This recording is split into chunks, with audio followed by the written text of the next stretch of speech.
Years. UTLA is the second biggest teachers union in the nation. The only one that's bigger is New York City's United Federation of Teachers. Let me start out with I'll start out with the recent election. We had an election for 2 school board seats in Los Angeles for LA Unified. One union ally, Steve Zimmer, ran with the support of United Teachers LA. Michael, speak up a little bit more if you can. Okay, Oh, the mic's not working. Oh, okay.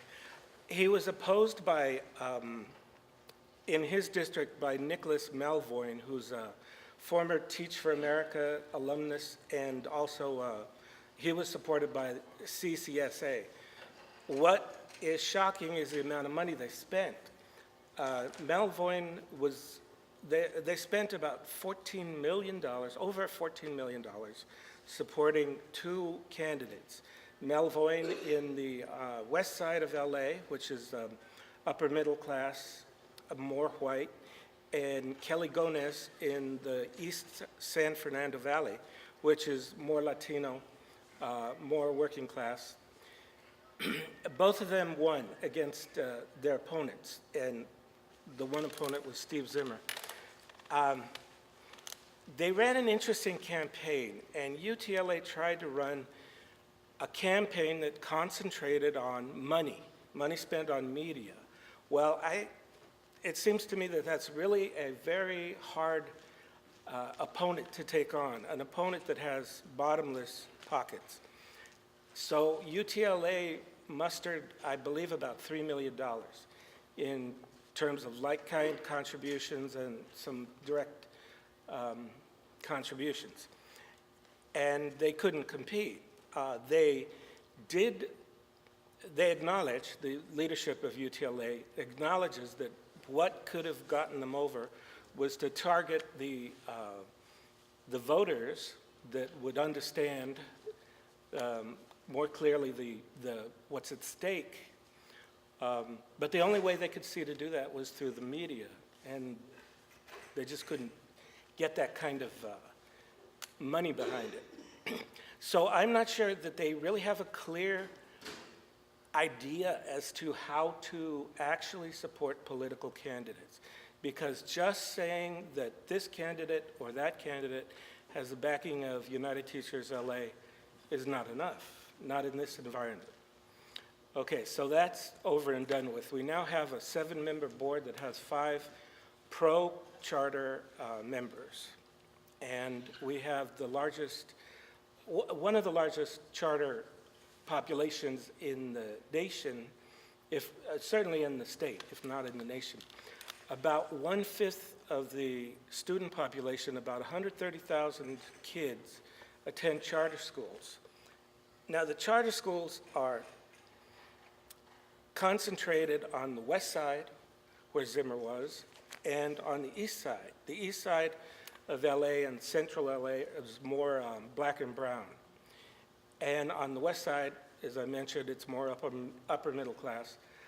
But the kinds of charters are a little different. A friend of mine describes the ones on the west side as being mom and pop neighborhood charters. Some are egregiously bad and have been targeted, or some of them have had to close, but many others are locally run by the upper middle class parents who are active in the charters. Then there are the chains charters, especially Alliance, Green Dot, as Mr. White mentioned, which are on the east side and in the central corridor of LA. When they market to the lower middle class, they tell them that they're getting a free private school education. But one thing that is very clear to teachers, and I know this from my years of experience, is that a small class size is what really makes a difference. Small class size, you don't find small class size in LA charters. The class sizes are much the same. UTLA is actively, well, they do support charter teachers. CTA and UTLA, CFT, and NEA and AFT make the argument that they deserve union representation. But the problem is, we've had 25 years of this. Charter schools are certainly no better. And union representation in LA, as Mr. White alluded to, is really gone downhill. Teachers don't trust UTLA as much anymore. The message is mainly about marketing, also to the teachers. UTLA is actively recruiting teachers at Alliance Charter. Their pay scale is about $20,000 more per year than a teacher in LA Unified. There are a few charterized high schools, they're called dependent charters, which are still part of the school district, still have UTLA representation, and they get as much as $30,000 to $40,000 more per year. They have different arrangements with Cal STRS, so some of them, the dependent charters are paying into Cal STRS. But that kind of money really buys a lot of loyalty, and it's not hard to understand why. The principal, the founding principal of Granada Hills Charter High, oh, I might have it wrong, it might be El Camino Real Charter High. Anyway, he was involved in a scandal where he was using school money inappropriately on expensive dinners, expensive bottles of wine. He was recruiting for an NBA team, something along those lines. Anyway, when they discussed his situation at the school board meeting, they had many, many teachers from his school talking about how wonderful he is. Then I found out how much money they get paid, and I can realize a lot of people could be wonderful if they're paying you that kind of money. So that's where we are now. One of the president of the school board, his name is Refugio Rodriguez. He goes by Ref, but Refugio is my grandfather's name, so I can't say Ref. Anyway, he says we've got to market schools. We've got to market the schools in LA that are actually doing a good job. But this gets down to the questions of what schools are for. Are they there, something to be marketed, something to compete, or are they there as a common good, like our waters, our other infrastructure? Those are the common good. We don't.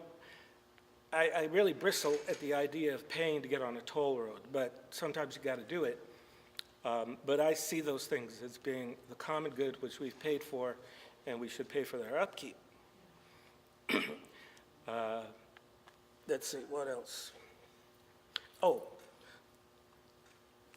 UTLA, as I said, is not really supporting its own teachers.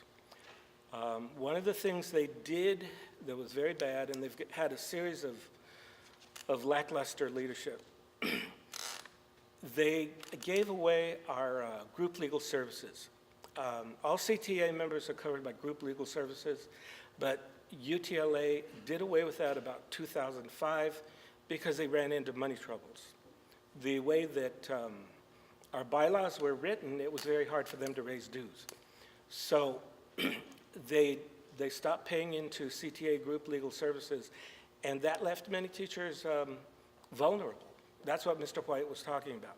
Once you get down to due process, if you don't have a union with its lawyers backing you up and going to bat for you as a professional, then you're really sunk, because any talk of due process is really meaningless, because a school district not only makes the accusation, but they're also the ones who decide it. They are the ones who hear it. So many teachers have lost their jobs in UTLA, but it's another thing that's not made it into the media. I recently came across a very important book by a historian named Nancy McLean, and she makes the point that our present neoliberalism and rise of right-wing republicanism really has its start way back after Brown versus Board of Education, when James Buchanan, an economist, started promoting libertarian ideas, the idea that government should be reduced to almost nothing. And that seemed like a crackpot idea way back in the 60s, but it got stronger and stronger. And so I've seen it grow more and more. I think many of our unions, especially the NEA, AFT, have gotten caught up with the part of it that talks about neoliberalism, that talks about markets as being the be-all and end-all for taking care of all the society's needs. Well, that's wrong. UTLA's been weaker and weaker and weaker. We heard earlier about how CTA gave up the fight against, to make taxes more fair on the taxes we collect from business, to increase those based on Prop 13. And what was used as a weapon is the idea that union shops would be done away with. Well, CTA, CFT, UTLA are talking now about how that's going to be a reality in the near future because of a case working its way up to the Supreme Court called Yohn versus, I think it's versus CTA. But like Friedrichs, no, what is it? MSICO, I've forgotten what it means. Anyway, it follows on the heels of Friedrichs versus CTA, which wanted to eliminate agency shop. That is, anybody who works for a school district has to pay a fair share of union dues. They don't have to be a member, but they have to pay for everything else that a union does. Well, there's a good chance that'll be done away with soon anyway, so we're kind of in the same position. When we had the chance to fight, they gave in.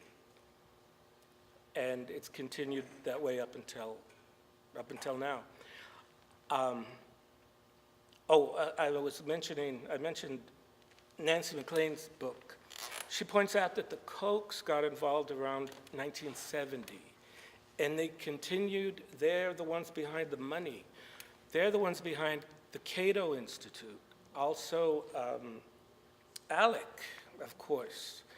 They're the go-to guys for the Republican Party for campaign finance. They basically bought everything up, and that, along with the consolidation of the media, especially in LA, leaves very little info that gets out there. The LA Times actually takes about $800,000 a year from Eli Broad, another prominent charter promoter, in order to report on education. They maintain that they still have journalistic integrity and go where the story leads them, but they do not. They do not.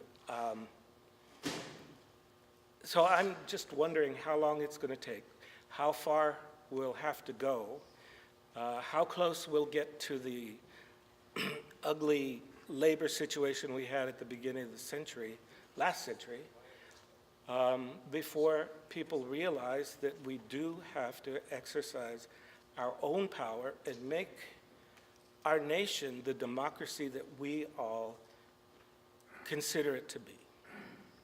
Because what they propose is frightening. Thank you.